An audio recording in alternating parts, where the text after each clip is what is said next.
Bonjour à tous et bienvenue à Loin de sans foot. Olivier Brett avec vous en compagnie de Jean Gounel et Sidney Faux pour un épisode qui va tirer dans pas mal toutes les directions. Il y a le marché des transferts qui tire à sa fin en Europe. Il y a eu le match des étoiles de la MLS. Il y a des transferts de joueurs canadiens de MLS vers la Belgique. Ben oui, cette histoire d'amour entre les internationaux canadiens et la Belgique se poursuit. On va en parler. On va également parler de ce duel choc canadien au Stade Saputo vendredi soir entre le CF Montréal et le Toronto FC. Mais d'abord, les gars, comment ça va? Ça va bien, comme tu dis, on est pas mal chargé. Eh boy, tu dis justement, allons-y parce qu'on ne veut pas perdre de temps. On a déjà assez de sujets à viser. On va commencer avec notre segment à domicile. Sid, Montréal favori contre Toronto. D'abord, est-ce que c'est juste de dire ça? Et ensuite, sur une échelle de 1 à j'ai vraiment peur, ça te fait peur à quel point? Peur qu'il soit favori Ouais. Non, aucunement. On va Non, dire, c'est factuel d'un point de vue, par oui, exemple, oui, des, on est des d'accord codes là-dessus. des codes de paris sportifs qui Ouais. t'indiquent très clairement qui est favori dans un match ou pas. Et donc, c'est le cas pour Montréal face au dernier de la Ligue. Il faut le rappeler, il faut recontexter. Et un Toronto qui vraiment n'a jamais eu le déclic qu'on pensait qu'il pouvait avoir après la trêve, notamment. On se disait ça pouvait se replacer du côté de Toronto, mais ça n'a jamais été le cas pour l'effectif torontois qui enchaîne et dans une période de une victoire seulement dans leurs 7 derniers matchs, pardon, Mhm. qui a une stat qui j'aimerais vous partager, qui m'a marqué, c'est que lorsqu'ils sont menés au score, et c'est arrivé à 12 reprises cette année, ils n'ont jamais remporté un match. Une équipe qui est affectée physiquement, beaucoup de blessures, mais qui est aussi affectée mentalement et dont les crises de vestiaire qui ont amené au départ de l'ancien coach ne sont pas finalement ne soit tassé. Et c'est là aussi que tu vois qu'un groupe va très mal. C'est que même lorsqu'il y a un nouveau coach, il y a pas d'électrochoc. Donc, ouais, Montréal, pour une rare fois, parce que je veux dire, dans l'historique entre les deux clubs, dans les 5 dernières années, la position de favori autant assumée, c'était rare. Même aux époques de Drogba, Piatti, c'était quand Mhm. même, on va dire, assez égal entre les deux équipes, mais là, il y a un favori assumé et ça nous renvoie au premier match de la saison, au 4-2, où on était vraiment dans l'interrogation entre les deux formations, était dans une interrogation spécifique aussi à Montréal par rapport à tous les changements organisationnels qu'ils ont connus. Le 4-2 a fait du bien à beaucoup de personnes, parce que sportivement, il fallait justifier beaucoup de choses. Et là, on se projette aujourd'hui, dans ce premier affrontement, il y en aura un autre qui arrive à l'automne, Mhm. dans une configuration à domicile où seule la victoire sera acceptée du côté montréalais dans les circonstances. Avec ce contexte-là, Jean a une équipe entamée du côté du Toronto FC, une équipe qui peine lorsqu'elle est menée au score, une équipe qui va se déplacer au Stade Saputo. Je pense que on va utiliser le terme guichet fermé pour ce que tu as le droit de rentrer dans le stade. Là. Je pense qu'on va Yeah, probablement y OK. être très, très près pour le match de vendredi. Dans ce contexte-là, tu es Wilfred Nancy. Est-ce que tu dis à tes troupes, sortez des blocs comme vous n'êtes jamais sortis des blocs, prenez-les à la Yeah, gorge et on les chèque yeah, en partant? yeah, complètement. Allez-y, on assure. Bon, déjà, première chose assurée, parce que là, c'est clairement comme s'il fait le constat, c'est clairement une équipe qui n'est pas là cette année du tout. On l'avait vu au début de saison. Même s'il y avait encore, à ce moment-là, ils jouaient la Ligue des Champions, il y a toujours cette période un peu bizarre où tu arrives avec une équipe B, mais c'était pareil. Clairement, il y a rien du tout. Il y a aucun fond de jeu dans cette équipe. Mhm. Clairement, au niveau du travail qui a été fait, c'est pas terrible. Il y a deux renforts cette année. C'est quoi? C'est Soteldo qui est arrivé de Santos. OK, très bien. L'autre, c'est Dom Dwyer au mois de mai. Ce n'est pas une équipe qui s'est terriblement renouvelée ces dernières saisons, clairement. Donc, Mhm. qu'est-ce que tu dis? Tu dis, OK, les gars, allez-y, fort, ouais, on rentre dedans parce qu'on a les moyens pour le faire. Attention, c'est pas disant, on part pas n'importe comment. On a les moyens pour le faire, pour vraiment mettre énormément de pression. Toronto, c'est une équipe qui, qui est prise très facilement de vitesse, qui est un des atouts de Montréal. C'est une équipe qui tient relativement mal le ballon, qui pourrait normalement éviter les moments où Montréal se pose des questions, tu sais, à la perte du ballon et comment on fait pour s'organiser et le reprendre. Donc, oui, clairement, la meilleure chose, à domicile, devant un public bien remonté, c'est de foncer dedans. Ouais, en même temps, je pense que c'est peut-être un public puis un contexte qui pourrait aussi remonter une équipe de Toronto qui, en ce moment, là, si tu leur offres Mm. de ne pas faire les séries, chose qui est un constat d'échec presque fatal à ce stade-ci de la saison, mais qu'une victoire à Montréal pourrait priver le CF Montréal d'une place en série au final. Il reste encore beaucoup de matchs à aller chercher, beaucoup de points à engranger aussi. Je ne sais pas. J'ai hâte de voir cette équipe-là de Toronto parce que factuellement, vous avez tout à fait raison avec ce que vous dites. J'ai l'impression que le contexte, il faut souvent le garrocher par la fenêtre quand Toronto joue contre Yeah, Montréal. Puis j'ai hâte de voir c'est ce que vrai. ça va donner vendredi. Sid, transfert de Tajon Buchanan des Revs de la Nouvelle-Angleterre au Club Bruges en Belgique. C'est un transfert qui se fait maintenant, mais son arrivée en Europe va se faire seulement au mois de janvier. Ça rappelle il y a quelques années comment le Bayern avait ficelé son entente avec les Whitecaps pour laisser Alphonso Davies finir sa saison et s'en aller au mois de janvier. Là où je veux t'entendre, Sid, c'est sur les chiffres de ce transfert-là. On parle d'environ 7 millions de dollars avec 10 d'un transfert éventuel de Bruges à un autre club qui reviendrait dans les poches des Revs. Là, ça, c'est à savoir d'ailleurs, ça devient intéressant. Est-ce que c'est 10 que tu gardes pour toi au complet ou est-ce qu'il y a une portion de ce 10 qui va à la MLS? Bref, ça devient assez complexe. Mais là, on commence à avoir des éléments de mesure avec des transferts comme ceux-là. Parce que, tu sais, il y a 22 ans, 3 ans en MLS, puis 50 matchs, j'ai envie de te dire, seulement, c'est pas un énorme échantillon, là, 50 matchs, et tu vas chercher 7 millions plus 10 d'un transfert éventuel. C'est quoi les constats que tu fais de ce transfert-là, Sid? C'est une validation de l'excellent début de saison de New England, qui est quand même déjà 40 points, trône au-dessus de la Ligue, et le fait de façon dominante en termes de buts et de contenu.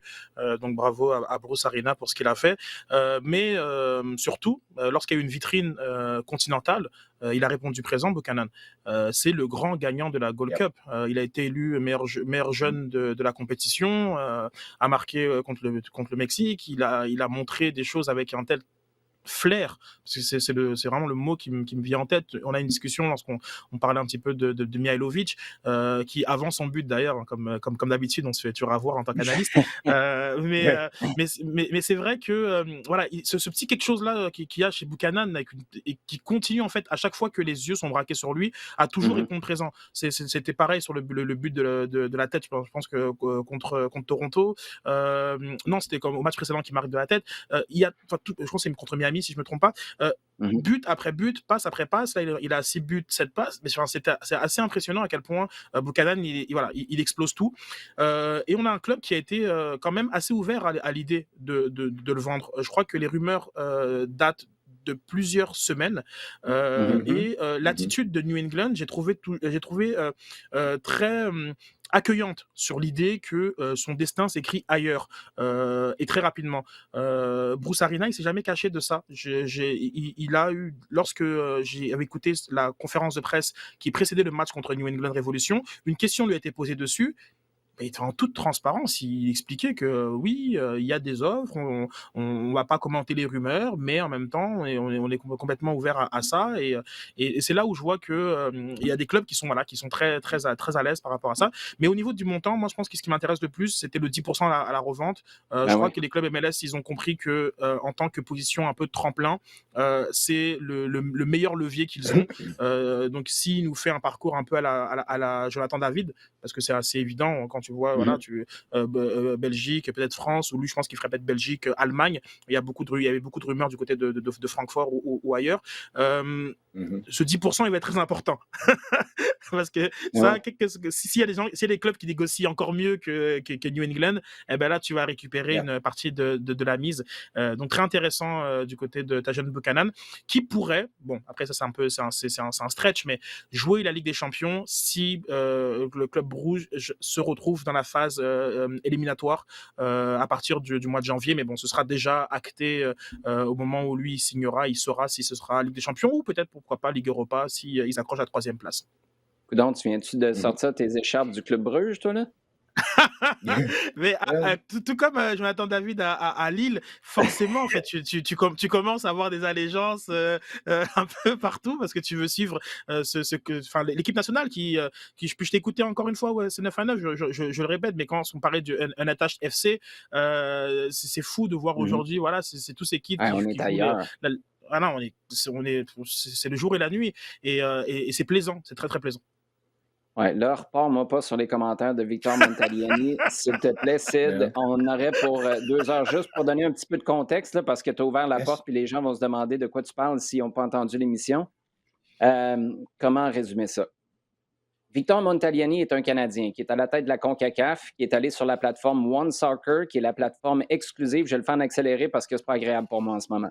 Yep. La plateforme exclusive de l'Association canadienne de soccer en partenariat avec Mediapro pour diffuser le contenu canadien, que ce soit les équipes nationales, la Gold Cup, les qualifs, à part quelques petites exceptions. Vous verrez ça au cours des prochaines semaines. Et la CPL aussi. Là, Victor Montagliani débarque sur la plateforme One Soccer, comme si ce n'était pas évident que ton pitch de vente, c'était d'essayer de mousser les abonnements. Et il commence à blaster les médias en disant que le problème, un des 2 problèmes au Canada, dans l'histoire du soccer canadien, ça a été le manque d'investisseurs qui ont le guts de mettre de l'argent sur la table en ne voulant pas un retour sur investissement immédiat. Et là, c'est le moment où il est parti sur une dérape. Les médias avec qui Soccer Canada a toujours eu une relation à sens unique, dans le sens où, là, c'est dire à lui, le Canada donne aux médias et les médias ne redonnent pas en retour. Il a parlé du fait que Soccer Canada a été obligé de débourser pour mettre son équipe à la télé dans le passé. Je nie absolument pas ça. C'est la vérité. Mais Ouais. pose-toi la C'est vrai. question à savoir pourquoi. Et pour moi, il est allé beaucoup, beaucoup trop loin quand il a dit l'équipe nationale, nos équipes nationales méritent, en fait, je pense qu'il parlait au singulier, là, mais peu importe, vous comprenez, méritent la couverture des médias traditionnels, mais les médias traditionnels ne méritent pas leur équipe nationale. Je suis désolé, Victor, là, mais ça ne va pas bien. Tu n'es pas là du tout, du tout, du tout. Vous avez fait un choix d'aller sur une plateforme qui n'était pas juste spécifique, pas juste sur le web, mais qui n'est pas all sports comme les DAZN, etc. Tu vas sur une plateforme qui diffuse presque exclusivement du soccer et presque exclusivement du soccer canadien. C'est une niche dans une niche dans une niche, puis au fond de la niche, tu trouves une autre niche où Victor Montagliani est en train de chialer après les médias traditionnels. Et pour moi, ça a été scandaleux comme commentaire. Ceux de Montagliani, je t'avais dit, Sid, que je voulais pas que tu ouvres cette porte-là, mais tu l'as fait. Puis là, ça fait 2 minutes et demie à peu près que je rante. Mais ça va être fini après, je vous le promets. Puis j'ai une dernière question pour Jean Gounel sur Tejan Buchanan par la suite. Mais pour moi, le Unattached FC dont tu parles, parce que ce que Montagliani dit, c'est, ben vous savez, ça prend un investisseur étranger, Mediapro, pour ne pas le nommer, pour venir ici. Oui, mais Mediapro, là, avant le United Bid, puis que ce soit accepté, puis qu'on annonce que la Coupe du Monde va être au Canada, aux États-Unis, puis au Mexique, il était où, Mediapro? Dans le temps où les gars avaient l'impression de partir en vacances plus que partir jouer des matchs en équipe nationale, puis là, ça, je tiens ça de source sûre, de gars qui ont fait des rassemblements en équipe nationale, il était où, Mediapro? Quand la moitié de l'équipe était unattached, puis ton équipe nationale servait de vitrine pour mettre en valeur des gars qui n'ont pas de contrat pour leur trouver des places où jouer. Pas des champions de Turquie, pas des champions de Turquie comme Atiba Hutchinson et Kyle Larin, pas des champions de France comme Jonathan David, champions d'Allemagne comme Alfonso Davies. Non, des gars qui n'ont pas de contrat, qui sont chez eux à courir le 400 mètres autour d'une piste d'athlétisme pour se garder en forme au cas où Benito Floro a besoin de lui pour être capable après ça de te trouver un club. Victor Montagliani est complètement à côté de la traque. Je comprends sa volonté de mousser One Soccer et ça, tu peux le faire. J'ai aucun problème avec ça. Mais viens pas faire un gros tas sur les médias traditionnels auxquels tu as eu bien de la misère à offrir du contenu intéressant, tant dans ton équipe sur le terrain, là, je ne parle pas des filles, mais aussi dans ta communication. Le nombre de fois là, que tu essaies de booker des entrevues ou booker des affaires, ça nous est arrivé à RDS, ça m'arrive constamment au 91.9 Sport. C'est ce que j'ai dit à la radio, puis je termine là-dessus. Tu as l'impression qu'avoir Michelle et Barack Obama en même temps dans ton show, ce serait moins compliqué que booker un gars ou une fille d'équipe nationale. Là, Victor, t'es allé trop loin. Merci beaucoup, Sid. Ça fait du bien quand même. Je ne m'attendais pas à ça en ce jeudi midi. Jean Gounel, Tejan Buchanan, parce que là, je ne veux pas continuer là-dessus. Ça fait déjà trop longtemps. C'est bon. Sid Oui. a parlé de presque tous les aspects, sauf la construction de l'équipe dans laquelle Tajon Buchanan a été capable d'éclore. Parce que le constat qu'on va faire, c'est est-ce que nous, la réflexion qu'on aura, c'est est-ce que nous, à Montréal, on est capable de faire ça, de vendre un gars pour 6-7 millions plus un pourcentage de transfert éventuel. Mais il ne faut pas oublier que, à quelque part, Buchanan, Jean, il a été protégé par les Gustavo Beau, Carles Hill, il y a Adam Buxa qui sont là, des gars qui enlèvent un peu de chaleur parce que là où ça peut devenir contre-productif, c'est si tes jeunes de 20, 21, des fois plus jeunes que ça encore, ont toute la responsabilité de traîner l'équipe.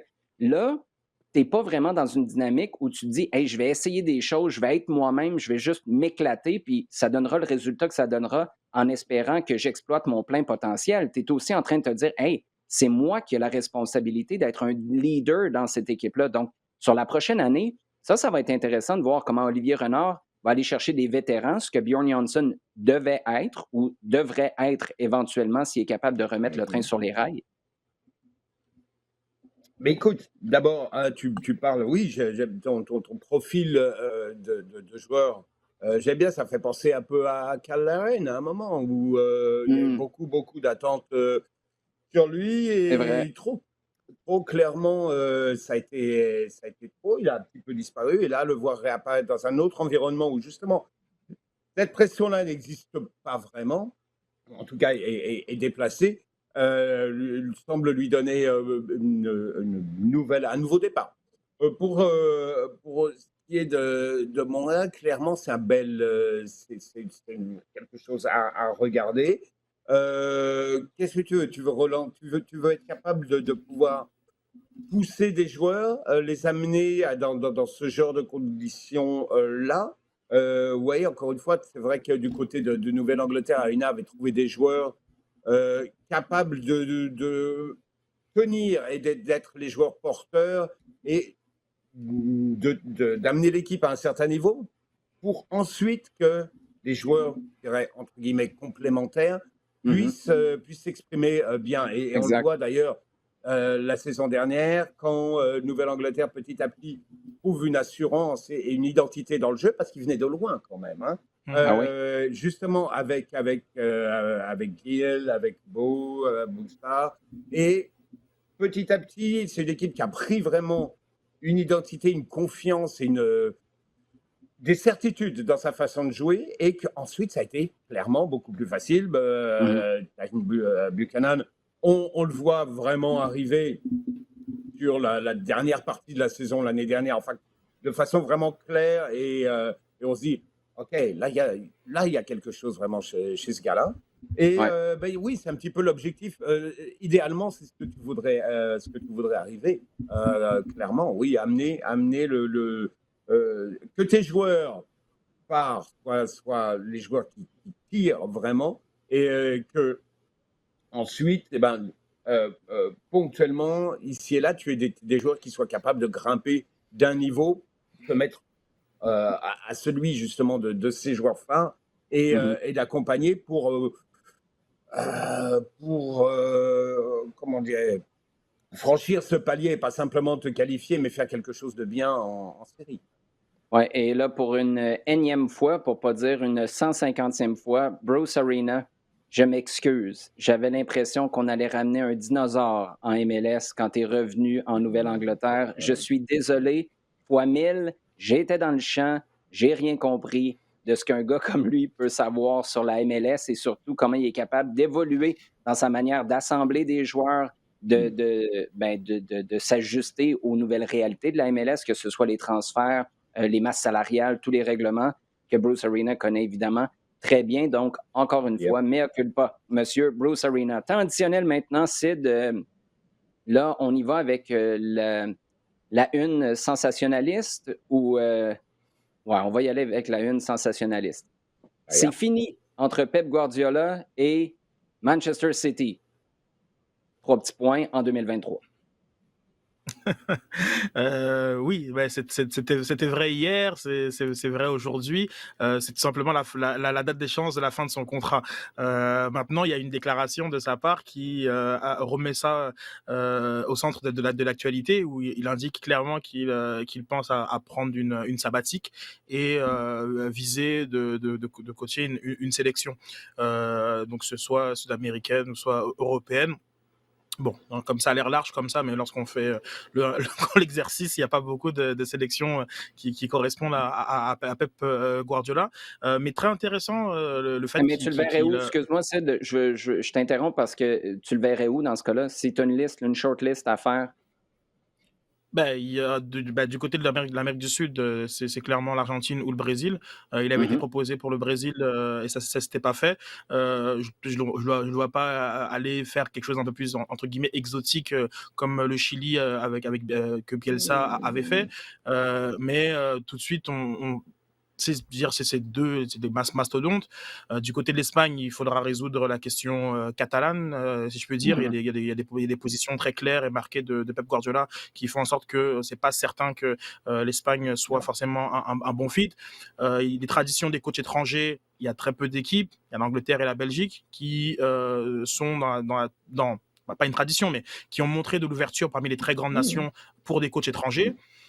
Ensuite, voilà, c'est-à-dire comme techniquement, si je puis dire, la France, l'Allemagne et l'Italie, c'est pas des destinations qui vont être possibles parce qu'ils vont puiser dans leur propre vivier.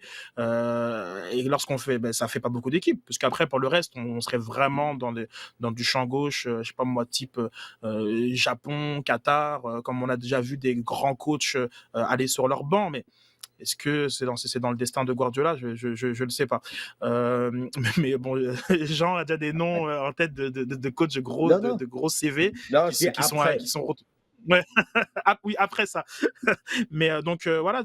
Mais par contre, moi, ce qui me surprend, ce que j'aimerais mettre dans le débat, c'est que dans la stratégie de mercato de Manchester City, savoir que Pep Guardiola ne sera pas là à partir du cycle 2023-24, il y a des joueurs qui auraient tendance à pas vouloir s'engager avec Manchester City Mhm. ou l'inverse. Mais bon, je pense plutôt qu'il y a des joueurs qui ne voudraient pas s'engager avec Manchester City parce qu'ils savent qu'ils font pas partie de cette espèce de cycle Guardiola. Donc d'annoncer dès maintenant cette décision, forcément, ça met une forme de friction, de tension sur les choix des cibles pour le prochain mercato. Bon, celui-ci, avec la grosse nouvelle on en parlera tantôt, mais pour le prochain mercato, Mhm. tu sais que Guardiola, c'est 1 an que tu feras avec Mhm. lui, pas plus. Donc ça, je trouve ça intéressant quand même de dévoiler ce type d'information dès maintenant. Bon, convocation en passant, tu sais, il y a l'Irlande aussi qui a déjà déboursé beaucoup d'argent pour des entraîneurs italiens qui étaient peut-être plus sur la fin, là, mais tu sais, je dis ça, je dis rien. Moi, je le prendrais, Pep Guardiola, il n'y a pas Yeah. de trouble. On est bien avec John Herdman. Aucune malice envers M. Kenny qui coach présentement l'équipe de la République d'Irlande, mais tiens, je lance ça. Écoute, Noël, ça s'en vient bientôt, pourquoi pas. Jean, il y a beaucoup de conversations, beaucoup de polémiques autour des positions qui ont été prises par des championnats en Europe qui disent, nous, les joueurs qui s'en vont en équipe nationale, parce que les fenêtres internationales s'en viennent la semaine prochaine, on ne veut pas les laisser partir pour des pays qui sont considérés comme des zones rouges de la COVID. Ça va venir comment, toute cette histoire-là? Est-ce que la Je Premier sais League, pas. par Je exemple, sais pas. est-ce que la Premier League a vraiment ce genre de pouvoir-là? Parce que c'est une chose de le dire et de faire peur à tout le monde, d'avoir l'air du bonhomme 7 heures, mais après ça, quand c'est le temps de vraiment laisser tomber le coup près, est-ce que la Premier League irait jusque-là? Je pense que oui. Je pense que oui. Je pense que ils ont montré qu'ils avaient dans leur tête. Je ne parle pas de façon objective en le regardant comme ça, mais je crois que dans leur tête, ils ont montré qu'ils avaient la poigne au printemps dernier avec l'histoire de Super League. Mm. Et que dans leur mécanisme de pensée, c'est un petit peu grâce à eux-mêmes ils ont eux-mêmes réussi à freiner toute cette histoire-là. Donc, je pense qu'ils ont pas mal l'idée qu'ils sont très grands, ce qui est jusqu'à un certain point assez logique. Mais je pense qu'ils sont tout à fait, je veux dire par là, qu'ils sont de cette façon-là tout à fait prêts à aller au clash, complètement. Comment ça va se régler? Parce que quand tu regardes un petit peu l'histoire, tu peux écouter les 2 côtés. C'est que d'un Mhm. côté, il y a une certaine équité sportive et certaines, demande, qui est de laisser jouer les sélections nationales et un petit et les On a un petit ennui technique avec Jean. Sid, j'ai vu ta réaction quand Jean a dit que oui, il pensait que la Premier League irait jusqu'au bout. Je ne sais pas si tu réagissais à quelque chose d'autre à laquelle tu pensais ou est-ce que toi, tu n'es pas tout à fait de la même position? Déjà, bon, on parle de quand même une soixantaine de joueurs qui sont concernés par cette décision-là du côté de la Première Ligue et de la Liga. Il y a déjà une réponse d'Infantino qui appelle avec beaucoup de courtoisie les clubs à faire preuve d'ouverture pour la fenêtre internationale.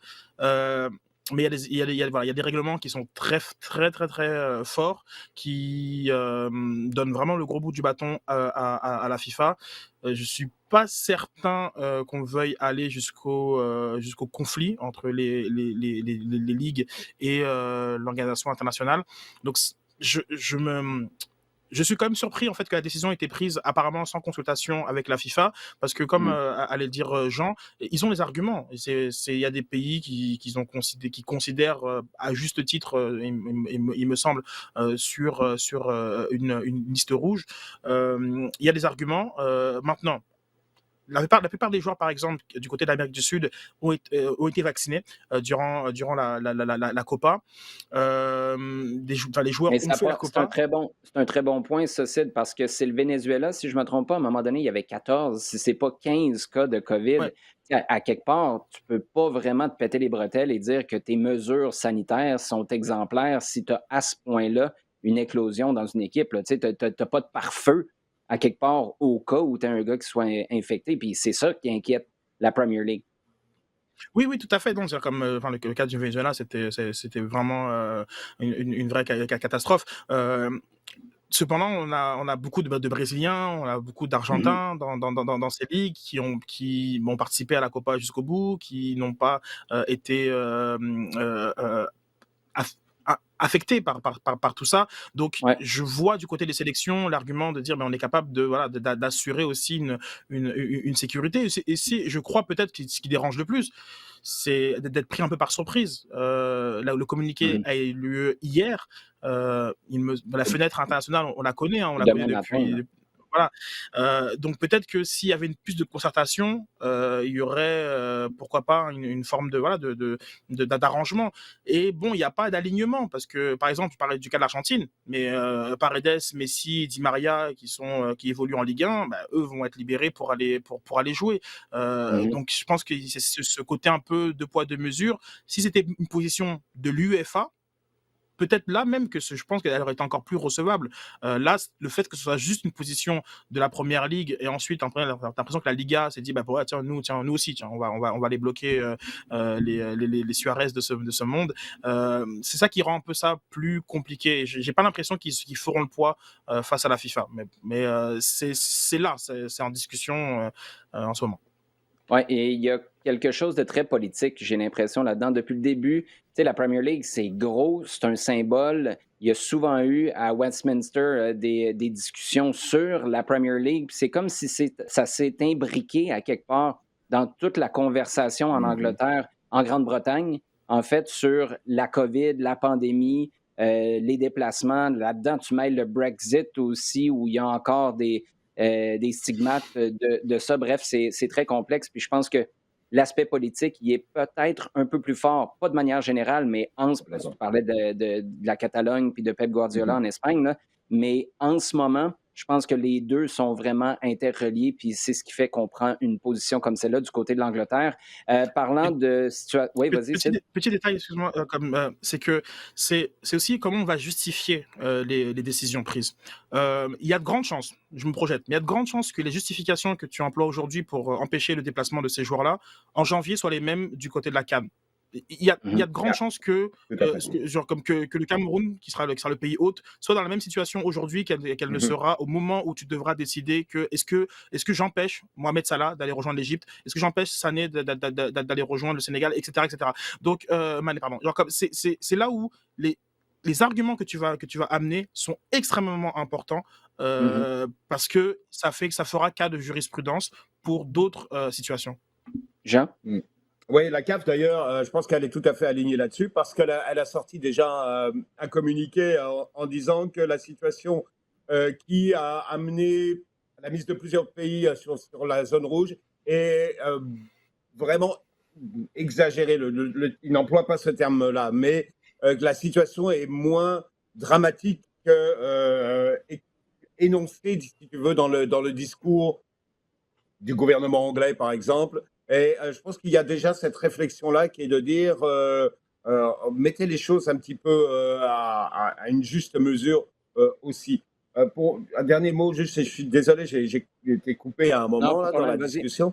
Je pense qu'on va arriver quand même à un pis-aller qui va être certainement une sorte de protocole dans lequel les joueurs auront peut-être un test à faire tous les jours ou pour éviter justement la quarantaine et une sorte de système qui leur permettrait un petit peu de passer entre les gouttes si on veut. Mais je pense qu'on va arriver à un système probablement mixte parce que sinon, on a une situation qui se présente en septembre, mais elle va se reproduire en octobre, elle va se reproduire en Ouais. novembre.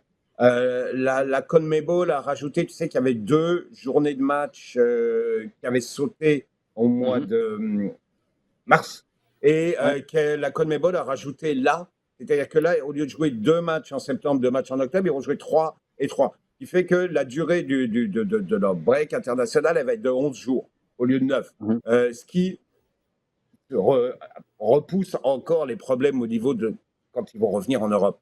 Donc, je pense que clairement, le problème ne peut pas être repoussé comme ça jusqu'à la fin de l'année. C'est pas possible. Donc, on va arriver, je suppose, assez rapidement à une sorte d'entente, et d'accord, et que peut-être ce système de tests quotidiens, trouver une certaine, un certain modus vivendi va être imposé.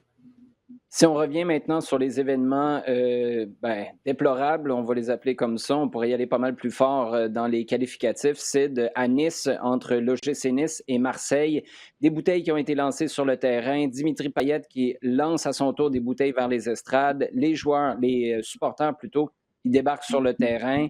Ça commence à carrément se battre sur le terrain. Après ça, tu as les présidents des deux clubs qui se relancent la balle, les maires de chacune des villes qui se relance la balle aussi. On décide de reprendre le match parce qu'on ne voulait pas que les incidents dans le stade déversent dans les rues de Nice. Marseille décide de rentrer à la maison. Finalement, on juge que Marseille, en faisant ça, a déclaré forfait, alors que les Marseillais, eux, disent c'était pas la compréhension qu'on en avait. On rentrait à la maison, mais on ne pensait pas déclarer forfait en faisant ça. Bref, un fouillis monumental, mais la question pour toi, Sid, est-ce que c'est circonstanciel, ponctuel, ou est-ce que c'est un reflet d'une situation, je ne veux pas dire qu'on va retrouver à plusieurs reprises au cours de l'année en France, mais est-ce que ça témoigne de quelque chose de plus grand, dans le fond? C'est ça la question. Oui, mais pas le débordement de foule. Ça, Intéressant. c'est pas, c'est quelque chose qui est vraiment anecdotique de façon de parler parce que c'est quelque chose qui arrivera jamais. Je veux dire, là, du côté de l'Alliance Arena à Nice, ils vont mettre des défilés, un peu plus de stadiers, puis ça, c'est réglé. Mais la gestion de tout ça, ça vraiment, c'est très symptomatique de ce qui va pas du tout, genre comme du côté de la Ligue 1, de la Ligue professionnelle de football. On a déjà une discussion avec Jean par rapport à tout ça. De A à Z, cette gestion est catastrophique et déplorable et montre que le football en français est gangréné par une incompétence qui est à la fois administrative de leur côté et politique, parce que les Mhm. réponses ne sont jamais à la hauteur, ne sont jamais aussi les bonnes, tout simplement. Et la suite d'actions et de déclarations qui ont suivi, qui ont eu lieu pendant les événements et qui ont suivi les événements montrent à quel point on est dans le champ complet au niveau de la gestion même dans le football français. Et ça pour moi c'est très inquiétant parce que ça fait très longtemps qu'on commence à le voir, qu'on le dit, et que à chaque fois qu'il y a une situation, à chaque fois on relève le fait Mhm. que ça va pas. L'arbitre était dans le flou, les présidents étaient dans le flou, les protocoles pour les joueurs étaient flous, la réponse du ministre des Sports est dans le flou, celle des diffuseurs aussi. Tout le monde est tout le temps à côté de la plaque, et c'est là qui, pour moi, est le plus gros problème du côté de la France. Bon, on va se tourner maintenant vers le marché des transferts, Jean. Je ne sais pas pour toi, mais il me semble qu'à pareille date l'an dernier, on commençait à parler de deals plus créatifs parce que l'argent n'était pas disponible en pleine pandémie. Puis on se disait, il va-tu commencer à y avoir des échanges de joueurs, plus comme on voit en Amérique du Nord, ou des échanges peut-être en valeur plutôt qu'en argent sonnant avec des droits d'image, ça on le fait depuis bien des années. Bref, des trucs un peu créatifs comme on a vu avec Lionel Messi, qui a en partie été payé en crypto-monnaie avec des jetons qui sont possibles d'être vendus. Ceci dit, je ne sais pas pour toi, là, mais je ne m'attendais jamais à voir des rumeurs de transfert aussi importants. Là, Messi est parti. Tu as l'agent de Ronaldo là, qui était sur le point, supposément, on serait sur le point de l'amener à Manchester pour jouer avec Manchester City, lui qui est avec United de 2003 à 2009. Après ça, tu vois son agent s'en aller en France aussi. Donc là, tu peux présumer que Jorge Mendes est quand même en train de magasiner un peu pour se trouver un levier supplémentaire, même si on dit que Paris serait en dehors de l'équation. Là, tu as les Haaland, Harry Kane, ça vient d'achoper, mais au-delà des transferts qui ont eu lieu, juste ceux dont on parle, est-ce que tu es surpris de voir les sommes d'argent qui semblent disponibles ou qu'on semble prêt à payer en temps de pandémie? Là, on est quand même encore là. Je ne sais pas pour toi, mais moi j'ai l'impression que tout le monde a passé la pandémie au sous-sol avec la planche à billets. C'est jamais arrivé. Exactement. C'est malade. C'est complètement, justement, mais tu as bien résumé ça, parce que depuis 1 an et demi, on dit, OK, on est dans une économie de crise, et en particulier, entre autres, mettons, dans le domaine du foot, et dans une économie de crise, où il y a beaucoup moins et tout le monde vit sur les toits, qu'ils ont beaucoup moins de moyens, beaucoup moins de revenus, et où tout le monde vit de la même façon sur les toits. On essaye de trouver une façon nouvelle, une façon originale, une façon adaptée au moment de vivre et de faire avancer les choses. Clairement, ça s'est passé par la fenêtre, parce que tu vois Sancho à United, Varane aussi, mais Sancho, c'est peut-être le premier durant l'été. Tu vois Grealish, tu vois Lukaku, tu vois les chiffres qui étaient annoncés pour Kane avant qu'il se rétracte finalement l'année dernière.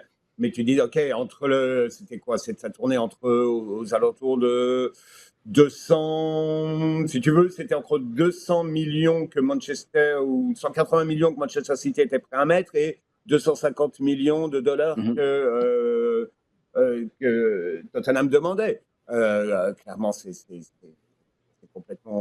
complètement hallucinant. Et ça, je trouve que c'est un peu comme s'il y avait besoin. Et là-dessus, je viens même d'oublier Real Madrid avec Mbappé. Ce que le Real vient de proposer, qui était encore de 160 millions d'euros pour Mbappé. Donc là, il y a comme tu te dis, OK, qu'est-ce qui se passe? Est-ce que ces clubs-là se sentent, parce qu'ils viennent de passer 1 an et demi, en étant relativement conservateurs dans leur politique, est-ce qu'ils se sentent absolument obligés de taper un grand coup, très très fort, pour montrer qu'ils sont là? Est-ce qu'on est obligé de suivre un effet d'enchaînement? Que PSG ayant recruté, parce que Messi il vient après Donnarumma, Sergio Ramos, c'est quand même plus que costaud là. Est-ce qu'on est obligé de taper un grand coup? Est-ce que du côté du Real, on veut frapper sur Mbappé? Sachant que Mbappé, si ça continue comme ça, il sera libre l'année prochaine. Hein, donc, clairement, et que est-ce que tu veux aller au bras de fer tout de suite, en sachant que ça ne va pas être évident, ou est-ce que tu dis on attend un petit peu? Bon, clairement, là, il y a quelque chose à régler de ce côté-là, mais il y a vraiment une volonté de taper très très fort. Tu le vois du côté de Manchester City, qui a perdu Agüero, mais qui, à première vue, ne semble pas compter trop sur Gabriel Jesus, et qui déclinait les alternatives. Pardon. Grealish. Eux, ils pensaient Kane. Après Kane, qu'est-ce que tu vois circuler? Les noms de Lewandowski. Tu vois circuler le nom de Haaland. Après, il y a du pour et du contre de chaque côté. Et puis là, effectivement, qu'est-ce que tu vois? Il semblerait qu'ils aient un accord avec Cristiano Ronaldo, qui serait encore autre chose, parce que là, ça rentre dans une stratégie. Façon de faire du côté de la Juventus et des clubs italiens, qui est de dégraisser beaucoup, parce que dans le même temps, et c'est là que moi je m'y perds un petit peu, parce que clairement, tous ces clubs-là ont besoin vraiment de libérer de l'espace, aussi bien de l'espace financier, l'espace salarial. Là, on s'y perd complètement, parce que ça part dans tous les sens, et j'ai l'impression que... Alors, il y a un effet domino, c'est-à-dire qu'un tel part à un tel endroit, et puis ça libère des places. Il y a des cas particuliers. Il est certain que pour le Real, voir Barcelone perdre Messi, c'est dire, OK, nous, on va se positionner à un endroit où on va être les costauds de la Ligue, on va aller chercher du gros. En fait, ponctuellement, il y a un coup à faire pour Manchester City. Alors, c'est sûr qu'il y a plein de choses comme ça, mais c'est vrai que je ne m'attendais absolument pas à ça, et qu'il y ait autant de moyens disponibles pour les clubs. On passe maintenant à nos sujets chauds. On va commencer avec une question pour toi, Jean. Il y a Karim qui nous demande, après ce qu'on vient de vivre au cours des derniers jours, concours d'habileté mardi, match des étoiles mercredi entre les étoiles de la MLS et les étoiles de la Liga MX. Karim demande, qu'avez-vous pensé du match entre la MLS et la Liga MX? D'abord, est-ce que tu aimes l'idée? Est-ce que ce genre de rendez-vous des étoiles a sa place? Qu'est-ce que tu en as pensé? Le concept de match des étoiles, je pense que oui, on vit avec, et puis il est pas mal intégré au quotidien à la vie de chaque ligue de la MLS. Deuxièmement, faire un match contre une équipe d'étoiles de la Liga MX, pourquoi pas? Je pense que c'est pas une mauvaise idée, dans la mesure où on a vu qu'à force de recycler un petit peu l'idée d'équipe d'étoiles contre une équipe européenne, ou une équipe, essentiellement une équipe européenne, parce que c'est généralement celle qui attire le plus, et que c'est le moment où elles sont en tournée, ça plafonne. Je veux dire, allez, je vais être gentil, je laisse ça plafonne, pour pas dire, OK, c'est en train vraiment de se casser la figure. Parce que ce sont des clubs qui arrivent, qui jouent pas toujours le jeu, ou qu'il faut un petit peu pousser pour qu'ils mettent leurs joueurs vedettes. Ils sont moyennement en préparation, ils sont moyennement concernés. Donc, autant faire quelque chose qui ait du sens, et d'aller, vu qu'il y a une volonté de rapprochement entre les deux, attention, entre les deux championnats, qui sont la Liga MX et la MLS, faire tout un événement qui rentre dans la logique de la Campeones Cup, de la Machin League et tout, qui, pour moi, sont un petit peu une trop grosse surenchère. Parce qu'on veut nous vendre quelque chose qui existe déjà à travers une organisation continentale. Mais si tu veux faire quelque chose Ligue à Ligue, c'est très bien. Allons-y comme ça. Je pense que tout le monde a apprécié ce qui s'est passé lors du match des étoiles là. Le niveau était tout à fait honnête. On a vu des joueurs qu'on est amené à voir très très régulièrement, surtout dans un contexte à la veille des éliminatoires Coupe du Monde, et juste après la Gold Cup. Donc ouais, c'est très bien. Je pense que c'est amené à continuer comme ça, oui. Sid, un petit commentaire là-dessus, peut-être, avant d'y aller de la prochaine question? C'est le match des étoiles qui m'a un peu le moins intéressé dès l'annonce de tous les... Comment, c'est pas le bon terme, tous les joueurs qui étaient sélectionnés mais qui ne participaient pas finalement à l'épreuve. J'avoue que comme un désintérêt complet, mais et à l'inverse, les skills, que je trouvais un peu comme une gimmick l'an passé à Orlando, ça m'intéresse de plus en plus. Mais moi, j'adore ça. Je trouve qu'il faut complètement revoir le format spectacle de ça parce que dans un stade, ça marche pas. Il faut que tu briefes les gars. Tu sais, Jorge Campos qui se pointe là avec ses babouches en cuir, là. Come on!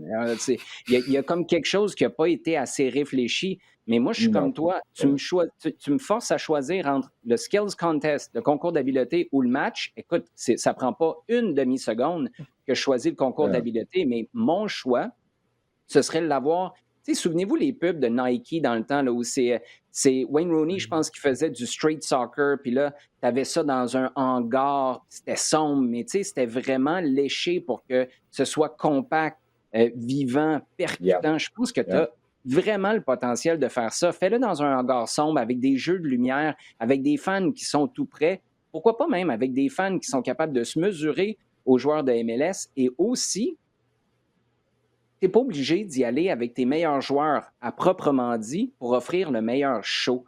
Tu as des gars qui jouent presque jamais probablement à MLS qui offriraient un spectacle extraordinaire.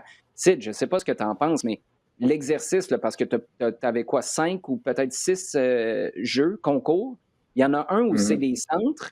Tu donnes des points supplémentaires pour des reprises à la volée, des bicyclettes ou des ciseaux. Il n'y en a pas eu un. Tu sais, à quelque part, il y a quelqu'un qui n'a pas eu le message. Là. Vous ne savez pas, on est là pourquoi. Tu sais, c'est ça, moi, qui ne marche pas. À quelque part, les OK. joueurs ne sont pas briefés. Ça rentre sur le terrain en marchant. Hey, c'est un match des étoiles, là. Let's go, là, de la musique, come on. Tu sais. Mhm. Mhm. Ouais. Mais le potentiel est plus grand, je pense. Enfin, le potentiel de développement est plus grand du côté des skills, avec des formats aussi, avec par pays ou par continent.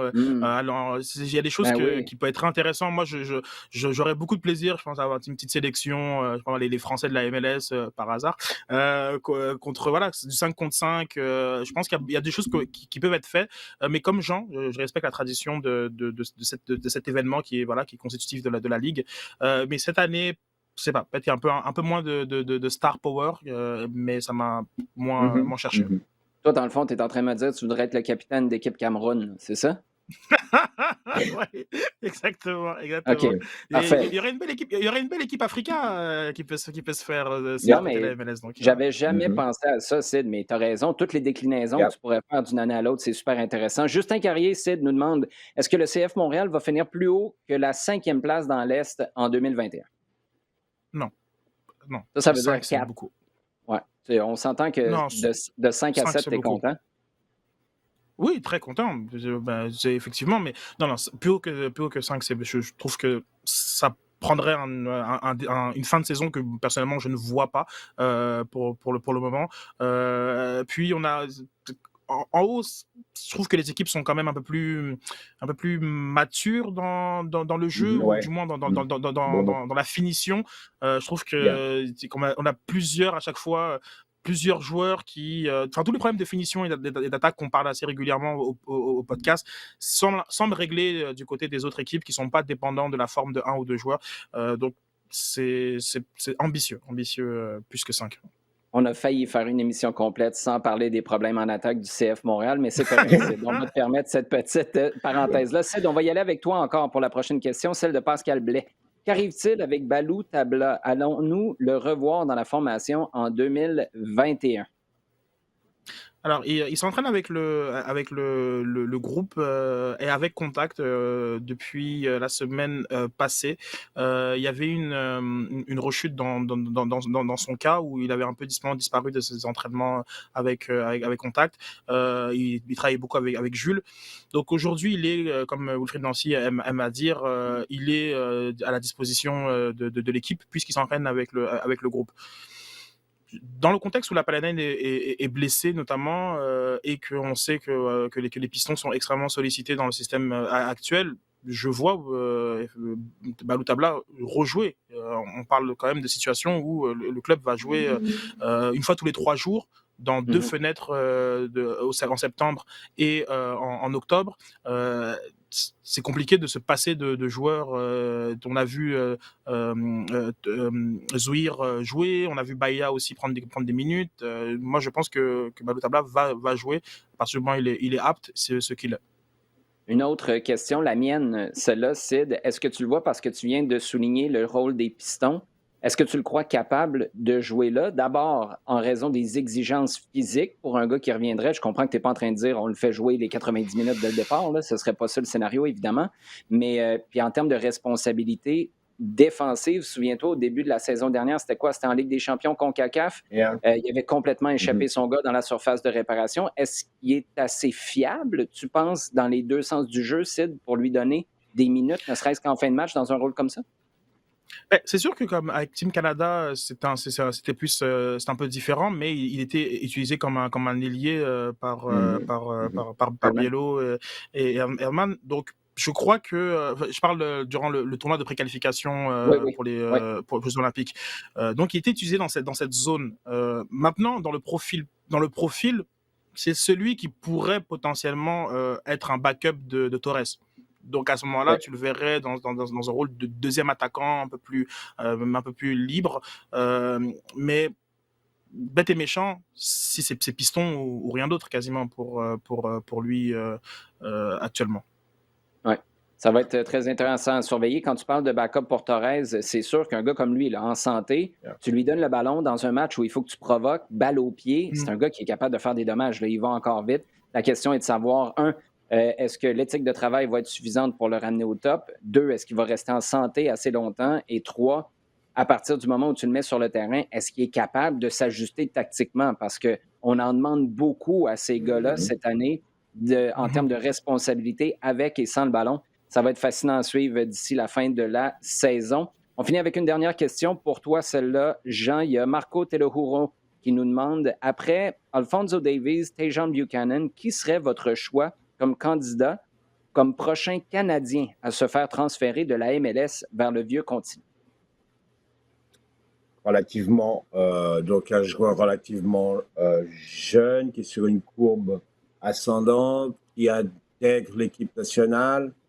Aquinola. Je pense qu'il est possiblement, bon là, clairement, dans son plan de carrière, il a un peu mis à l'arrêt avec la blessure subie à la Gold Cup, mais je pense que c'est un joueur qui sur un an, a connu avec vraiment jeune, il a 21, qui a connu vraiment une belle progression, il y a eu son passage d'une sélection à l'autre, puisqu'il avait fait une partie avec les États-Unis, de ses sélections avec les États-Unis jusqu'au mois de décembre, je crois, et qu'il a décidé, donc au début de l'année ou au printemps, de choisir le Canada, puisqu'il était éligible pour les deux.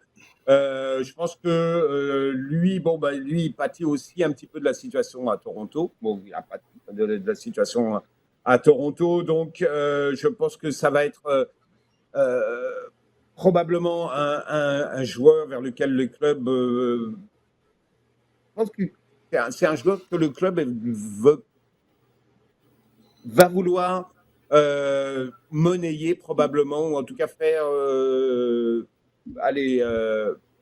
briller vers l'extérieur avec ses prestations avec l'équipe canadienne pour tenter de trouver un accord avec un club à l'étranger. Ben, la bonne nouvelle du côté d'Akinola à Toronto en ce moment, c'est qu'il va être capable d'avoir plein de bonnes lettres de référence avec la quantité de coachs qui passent à Toronto depuis 1 an et demi. Donc, ça, c'est l'upside de la chose un peu. Sid, si je te pose la même question, est-ce que tu parles d'Akinola? Je sais que plusieurs personnes sont bien excitées à l'idée d'Alistair Johnston, défenseur latéral à Nashville. C'est un gars qui pourrait être intéressant. Il est très... je dis pas ça dans le sens péjoratif, là, mais ça a l'air d'un gars fiable qui est capable de se tourner vers l'avant. Peut-être même une marge de progression possible si tu le mets... Parce qu'il y a des gars comme ça là, qui survolent déjà leur championnat. J'ai pas l'impression que Johnston survole la MLS, mais j'ai le sentiment qu'il y a une marge de progression possible si tu le mettais dans un groupe ou dans un championnat encore plus relevé. Il y a lui, est-ce qu'il y en a d'autres qui te viennent en tête ou ce serait ces gars-là? Comme international actuellement, je ça penserais peut être un Canadien, n'importe qui. Hein, alors, Le truc, c'est que justement, si c'est un Canadien n'importe qui, ce sera pas forcément un gros nom parce que il y a des coachs qui, pardon, pas des coachs, il y a des clubs qui vont, tu sais, regarde la date de naissance par exemple, puis disons que Koné ou enfin d'autres joueurs de ce type-là enchaînent 5-7 matchs, ils peuvent se positionner tout de suite sur ces joueurs-là parce qu'aujourd'hui on est comme de plus en plus agressif et que Ouais. la marque canadienne est un peu plus sexy. Mais parmi les internationaux, je pense que celui qui va beaucoup gagner les 2 prochaines fenêtres, c'est Kamal Miller.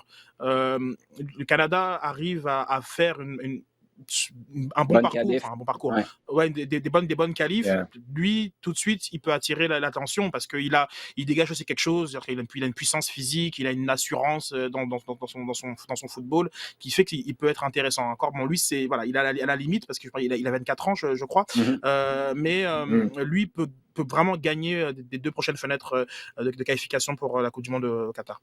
Ouais, et j'ai l'impression Yeah. qu'Olivier Renard s'est dit la même chose aussi. C'est la raison pour laquelle, dans la première semaine de la Gold Cup, si je me souviens bien, on lui a fait signer un nouveau contrat pour prolonger son attache avec le CF Montréal.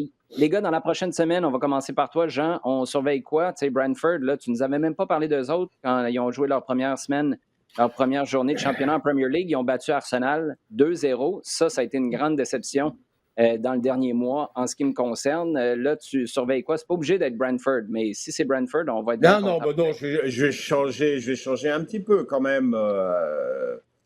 Écoute, ben, là, je vais attendre un petit peu de voir ce qui se passe. Les débuts de Messi avec Paris qui pourraient être Oui, c'est ce vrai. week-end. Tu sais on a suivi un petit peu ça.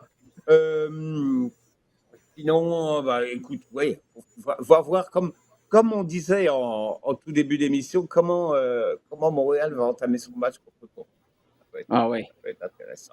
Ouais, ça, Ça peut être très l'ambiance, intéressant. l'ambiance, ça va Mhm. vraiment être Yeah. fascinant à voir comment soit la foule va influencer le match ou le match va influencer la foule. Dans ton cas, Sid? C'est vrai. Ce sera samedi, City Arsenal, samedi matin. Donc, ce sera le match qui va retenir mon attention cette fin de semaine. OK, mais là, Arsenal, aïe, aïe, là, ça va retenir ton Aïe, aïe. attention pendant 45 Aïe, aïe. minutes, puis après ça, tu vas pouvoir aller avec la famille parce que ça va être terminé. C'est ton plan de Non, match? non, même pas. Mais c'est mon affiche du week-end avec effectivement Montréal-Toronto ce vendredi soir que j'ai vraiment très très hâte au stade par rapport à l'ambiance qui, je pense, sera électrique. Magnifique, les gars, merci. Toujours un plaisir. Merci bien. beaucoup. Merci à vous d'avoir été à l'écoute et de nous poser vos questions. Continuez à le faire sur Twitter avec le hashtag LDSF. Continuez à partager le contenu également sur le rds.ca/balado-diffusion sur iHeartRadio et toutes vos plateformes préférées.